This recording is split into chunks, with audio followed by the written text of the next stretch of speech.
HighBridge, a division of Recorded Books, presents Sister Surrogate by Lachelle Weaver. Read by Mia Ellis. Chapter 1. For Savannah Yancey, life as she knew it would never be the same. As she gripped her husband's hand, their fingers laced together in unity, tears filled her eyes. She'd just been given the worst news a woman could receive, especially a 29-year-old woman. Stage 2 cervical cancer. Up until this moment, she'd held on to hope. She hadn't panicked when her pap smear results had come back abnormal because she had abnormal results in the past, or when she had to have a colposcopy as a result. The uneasiness crept up when she had to have a cone biopsy due to the severity of her initial biopsy results. It wasn't until she'd received a call from her OB/GYN, Dr. Pennington, a few days ago, requesting that Savannah come into her office and bring someone with her, that actual fear began to set in.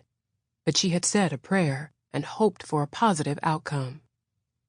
Savannah listened in stunned silence as Dr. Pennington explained the results of her pathology report. Her blue eyes were sympathetic, even though her voice remained professional, but filled with compassion because she was a woman and she knew the impact it would have, especially on a woman as young as Savannah, just a few months shy of her 30th birthday, newly married, with no children, something she'd desired for as long as she could remember. After leaving Dr. Pennington's office, Savannah and her husband, Julius, rode in silence as she stared out the window from the passenger seat of his SUV. Her tears had dried up, but the pain she felt still lingered, which meant they could resurface at any moment.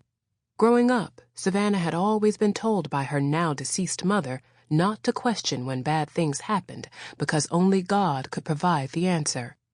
But as she grappled with her diagnosis, she couldn't help to wonder why. Why now? Why her? Savannah thought back to her wedding day 6 months ago as she and Julius gazed into each other's eyes during their first dance together as Mr. and Mrs. Yancey. "You take my breath away. You know that?" Julius whispered in her ear, his soft, full lips pressed against her. Savannah beamed at his words. Her arms were wrapped snugly around his neck. "I didn't know that," she'd spoken coyly in his ear in return. "You want to know why?" he asked. "Yes, enlighten me, Mr. Yancey," Savannah responded. "Because you're everything I dreamed of and more. Beautiful, intelligent, and driven.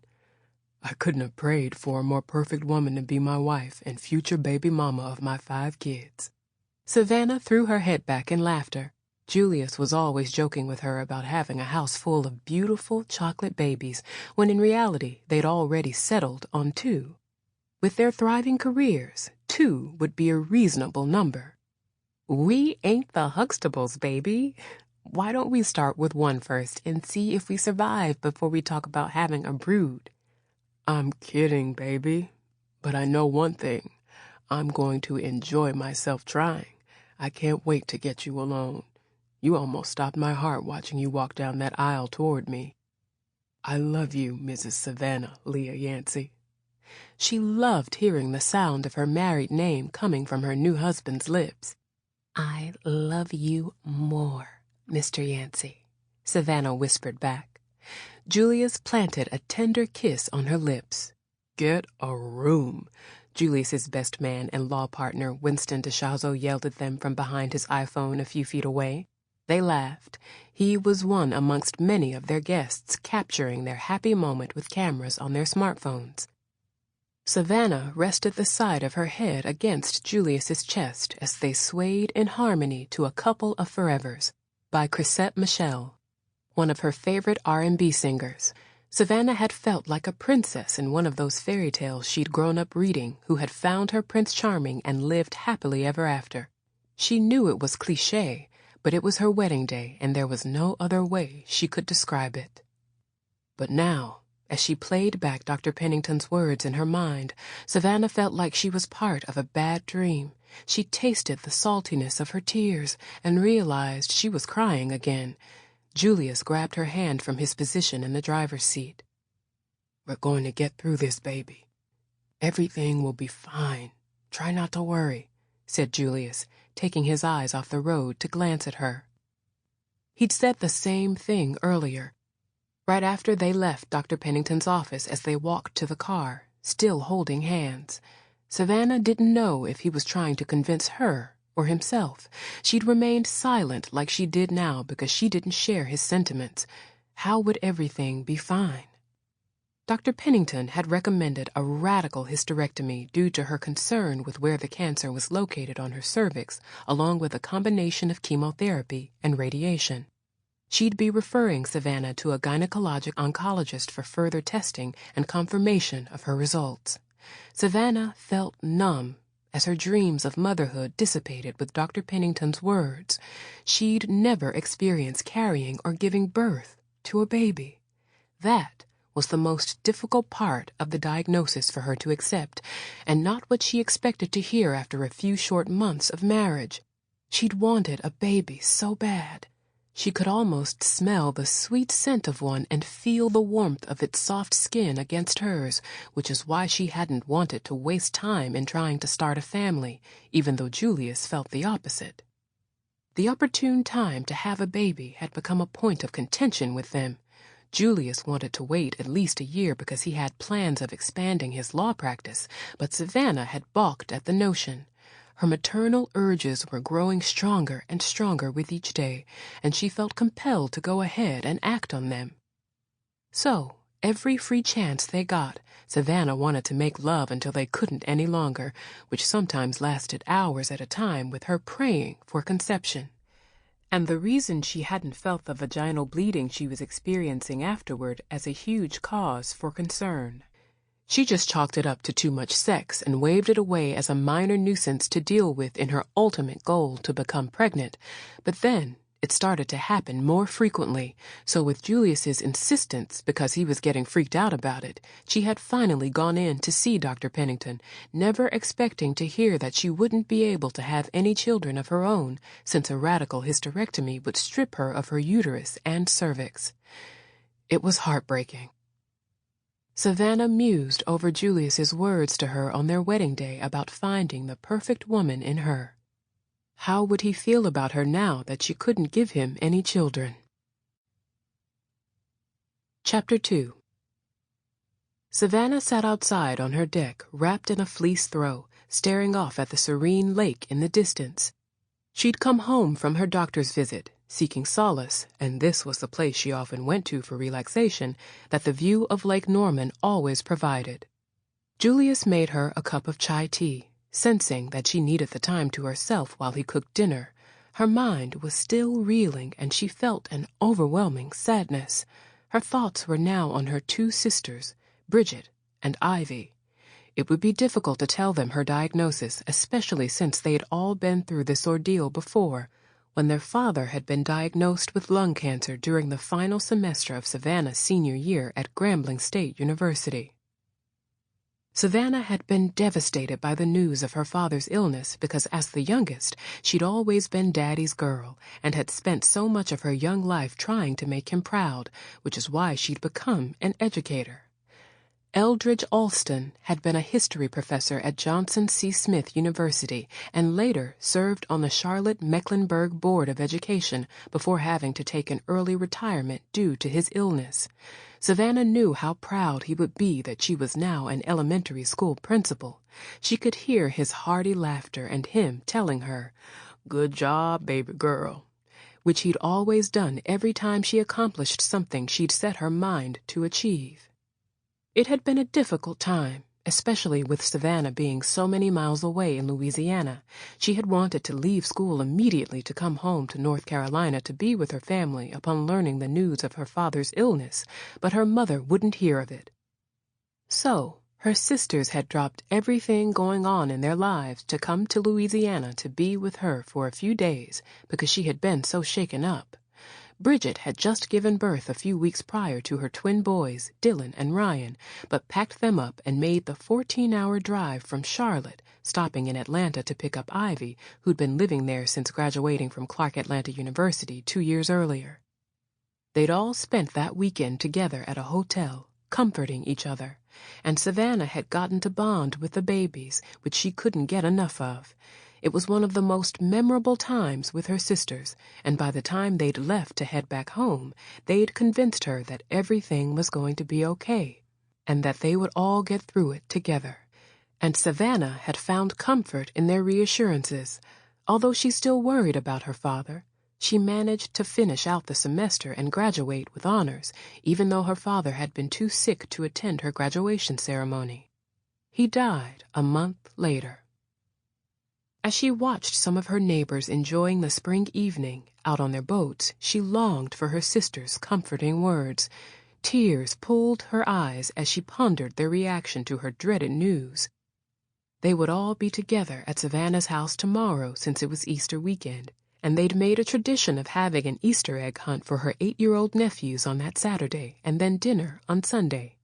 She'd been looking forward to spending time with them because it had been a while, but now that she had the weight of her recent diagnosis hovering over her, she really wasn't in the mood to entertain anyone, not even her sisters. Savannah was thankful that tomorrow, her usual workday, was a holiday, Good Friday. That was ironic since there was nothing good about her life right now because she couldn't imagine having to go into work. She needed an extra day off to grapple with everything that had been thrown at her that day. "You all right, sweetheart?" Julius asked, snapping her out of her thoughts and surprising her. She hadn't heard him come out onto the deck. "I just wanted to let you know dinner was ready." "I'm fine," Savannah replied, wiping her tears. He came and sat down next to her, taking her hand in his and placing a kiss on the back of it. "I love you, baby, and I want you to know that no matter what happens, I'm going to be here. I know this wasn't what we expected, but we'll deal with it. We're a team."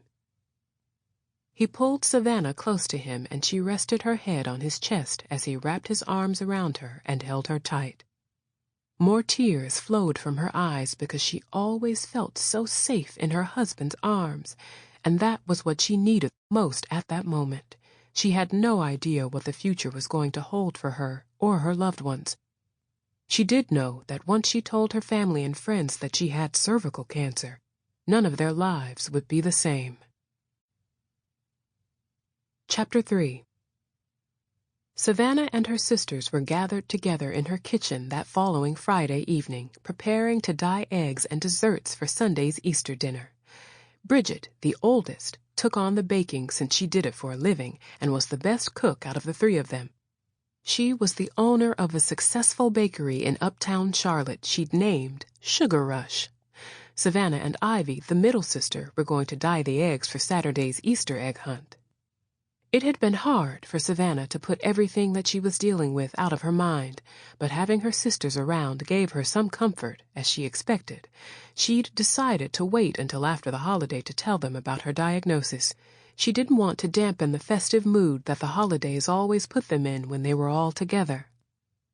"Savannah, you're going to burn these eggs," Bridgette scolded, gripping the stock pot full of boiled eggs off the burner with pot holders. "The water has almost boiled completely down." Bridgette turned to face Savannah, who was prepping the dye to color the eggs. She and Ivy were sitting at the large granite island they'd made their workspace, which they'd lined with newspaper. Small styrofoam bowls filled with different colors of dye sat in front of them. Ivy was sipping on her usual glass of red wine and humming along to R&B music that filled the large room as they worked. The sisters loved to listen to music while they cooked, something they'd grown up doing with their mother. "Sorry," Savannah muttered. Bridgette crossed her arms and peered at her baby sister from her place at the stove. "Savannah, what's going on with you? You've barely uttered 2 words since we've been here." "Now that you've mentioned it, Bridge, she has been a little quiet. She's probably tired from all that bumping and grinding she's been doing with her new hubby," Ivy chimed in. Savannah couldn't help but to chuckle at her sister's comment. Ivy always made her laugh even when she wasn't in the mood. It was good to have her home, if only for a few days. She split her time between Charlotte and Atlanta, but she hadn't been home since Christmas because of her demanding work schedule as a celebrity makeup artist, which took her all over the world. "Maybe you're finally pregnant," Ivy said, finishing off her glass of Merlot and picking up the wine bottle placed strategically next to her to replenish it. Savannah felt like she'd punched her in the gut with those 4 words. She fought to hold back her tears, silently praying they wouldn't burst through to the surface because she wasn't ready to have this conversation with her sisters. No, that's not it.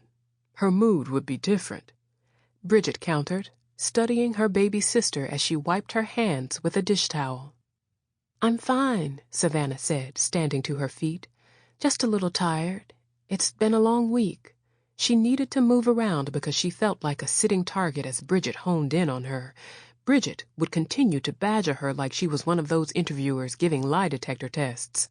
It was in her nature as the eldest to be perceptive when it came to them. Even though they were all adults, she still felt the need to look after them, something she'd been doing since they were children and even more so after their parents died. Savannah walked over to the refrigerator, pulled open the stainless steel double doors, and retrieved a bottle of Perrier along with a small container of lemon slices. She got a glass from one of the overhead cabinets and filled it with sparkling water before dropping a few lemon slices into it and taking a long swig. Even though her back was to her sisters, she could feel Bridgette's eyes boring into her.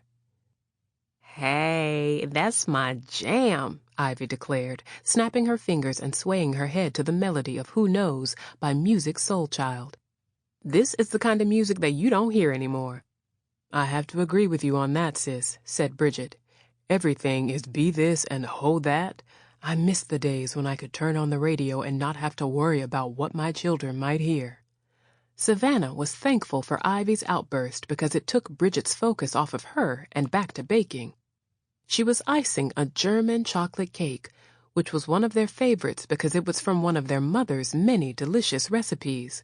It was also a specialty, a favorite at Bridgette's bakery, and always the first item on the menu to sell out.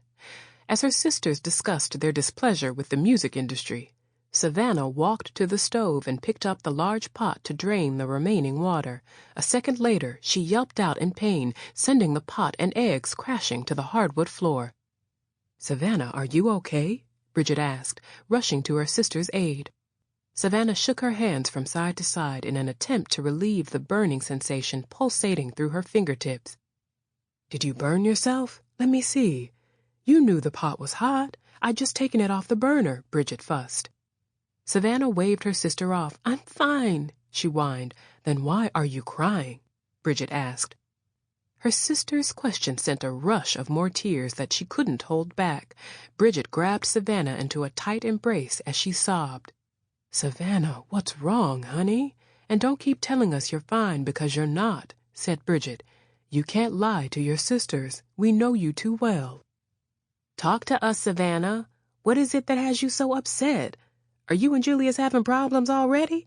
Ivy asked as she began cleaning up the spill. She tossed eggs that had been cracked from the fall into a nearby trash can and grabbed the same pot holders Bridgette had used earlier off the counter to pick the pot up off the floor. The mention of her husband's name caused Savannah to cry harder because she felt guilty about everything he would have to go through.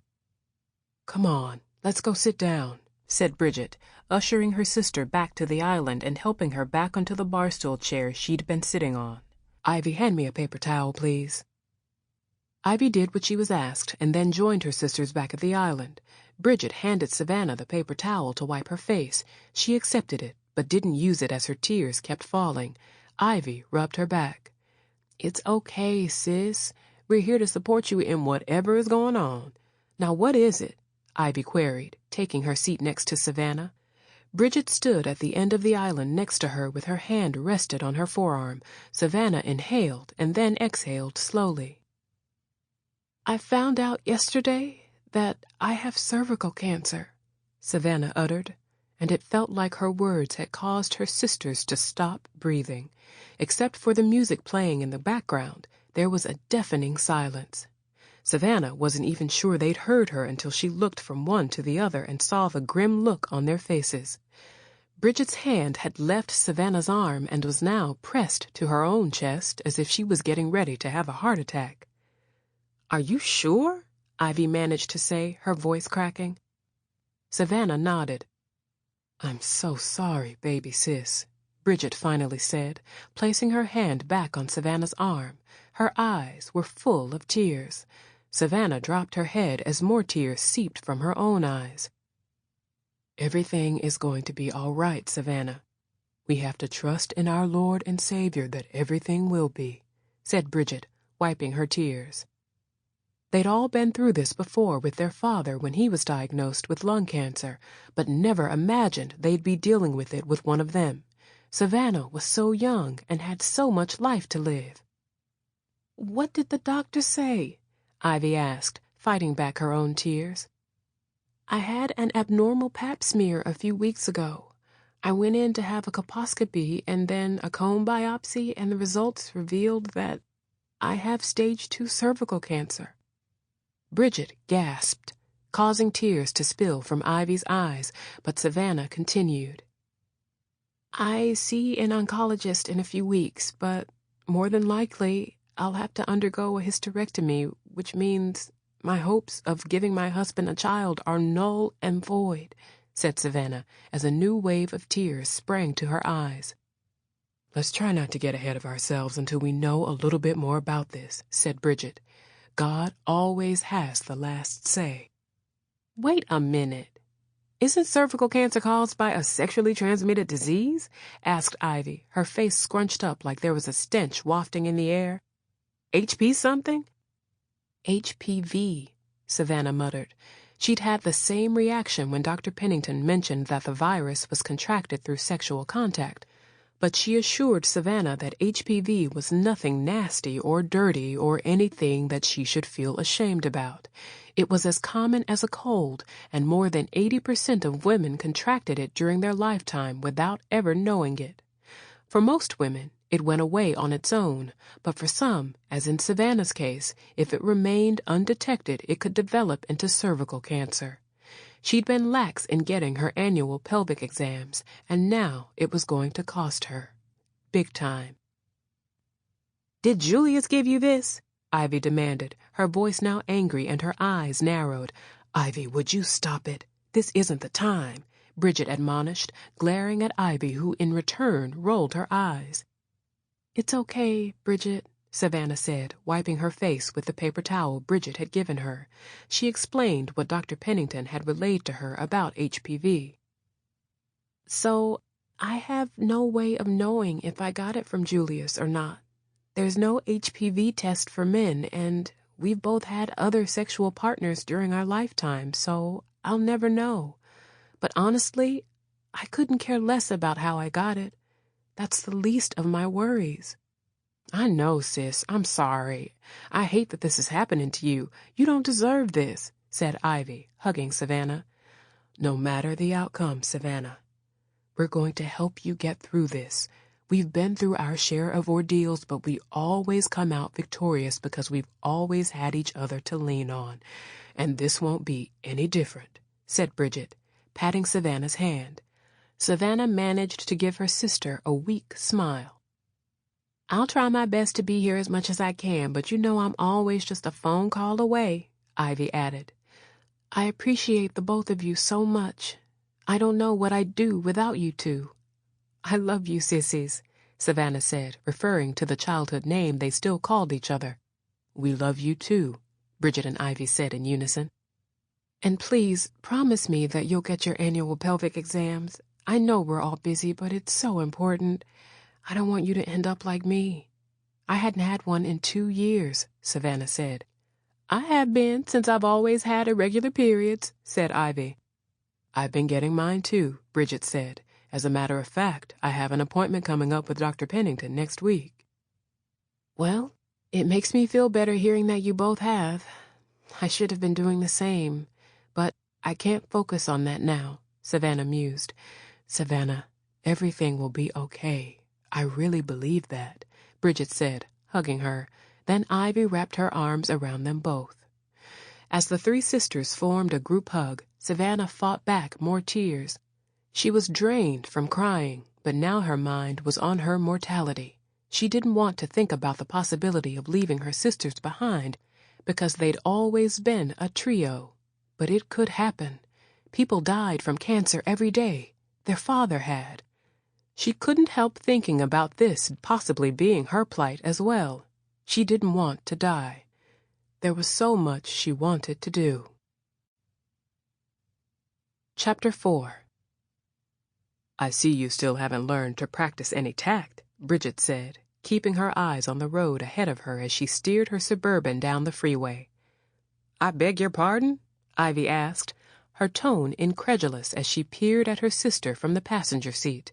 She'd been staring out the window, her thoughts on Savannah. Both of them had been silent up until this point. Ivy was certain Bridgette had been deep in her own thoughts about their sister's devastating revelation, so she was caught off guard by her sudden outburst. "You didn't see anything wrong with how you came at Savannah? She's received probably the worst news a woman can get, and all you could think to ask her was how she got it? Really, Ivy?" Bridgette chided, her voice just as incredulous. "You never cease to amaze me with what manages to come out of your mouth." Bridgette shook her head. "Did you miss the part where I apologized? Don't start with me, Bridgette. I'm not here for it," Ivy said, rolling her eyes and focusing them back on the tall buildings that made up the Charlotte skyline, hovering above them outside the window. "It's not enough for you to keep apologizing after you say things, Ivy. Once they come out of your mouth, the sting of your words still linger. Remember that the next time you decide to run your mouth," Bridgette said. Ivy glared at her sister. "Do you really think my intent was to hurt Savannah? She's my sister, too, in case you forgot, and I love her just as much as you do. It was a valid question whether you felt it was or not, and once she explained it, I had a better understanding. So get off my case and off your throne, Queen Bee. It's annoying." Ivy returned her attention back outside the window. She hated when Bridgette was condescending. That was her biggest pet peeve with her older sister, other than her nosiness. "You know what, Ivy? It must be really nice in the world you live in, where you can do whatever you want, when you want, and not have to worry about much of anything else besides what new pair of Christian Louboutins to buy or whatever designer handbag is in this season," Bridgette retorted. "What's your point?" Ivy challenged, facing Bridgette again. "Well, you've always been pretty vocal about never wanting to be married or have any children. You've also plunged yourself into a career that would make it virtually impossible anyway, so it makes you insensitive to anyone that desires either. But I would expect you to be more considerate when that person is your own sister," Bridgette said. "It wouldn't hurt you to show a little sensitivity sometimes." Ivy was glad that they were just a few exits away from her condo because it would get ugly if she had to be in the car with her older sister much longer. She didn't want to go there with Bridgette. Despite their disagreements, and they'd had many over the years because that's what sisters did, she had the utmost respect for her. As the eldest, Bridgette had always put their needs before her own. She would go to battle for them, and she had the scars to prove it. She was the epitome of selflessness, something Ivy admired about Bridgette because if she was being honest, it wasn't exactly a quality she possessed, and she didn't make any apologies about that. "So I chose to seek a career that I love. We all did, and just because I didn't choose to be tied down to a man and some rugrats, that doesn't make me a bad person, so stop trying to make it seem that way." "You see what I mean about practicing some tact? You just called my kids rugrats, even if you weren't intending to," Bridgette said, shaking her head as she turned on her signal to take the upcoming exit to Ivy's condo building. Ivy waved her hand, dismissing Bridgette's comment. "You're being ridiculous, Bridgette. You know that's not what I meant. I love my nephews. You know that." "Again, you never mean to say anything that you do," Bridgette remarked, rolling her eyes. Ivy was about to say something regarding her sister's nasty tone, but decided to keep her comments to herself since everything she'd said thus far, Bridgette seemed to want to counter. She didn't have the energy to keep going back and forth with her. They'd just received unsettling news about their sister, but here they were arguing. They rode the rest of the way in silence. Chapter 5. Ivy was almost regretting coming home. Back in Atlanta, she'd been looking forward to spending time with her sisters and enjoying the Easter weekend with them. She hadn't seen them since the Christmas holidays, and with her traveling so much, She rarely got to come home, so it always felt good to be around them, especially since she didn't have anyone in Atlanta. Despite their differences on occasion. Sample complete. Ready to continue?